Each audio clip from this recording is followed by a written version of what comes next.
And Dale Cranston says, do the trickle trick. Run a little bit of trickle of water through the night so that it keeps the water flowing continuously, and that'll keep it from freezing. That's a good trick when you have some problem areas, and you only need to do it when it's going to be super cold. And last but not least, turn off the water supply to your outside spigots from the inside.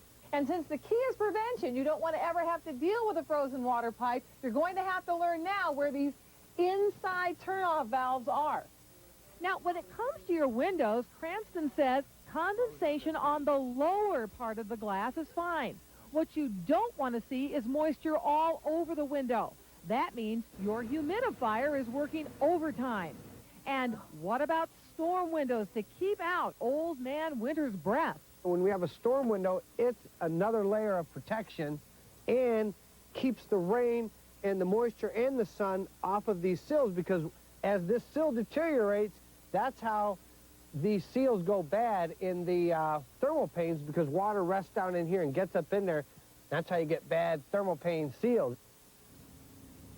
And remember, going back to the frozen pipes, Dale says never try to heat up your pipes with a propane torch. It just doesn't work, and it can be dangerous. He says instead use a fan to circulate warm air over several hours, and that ought to do the trick. Or just do what I do. Call a plumber. Ruth Spencer, News 4. You're not alone, Ruth. Sound advice. And Ruth, you can go get in. Worried because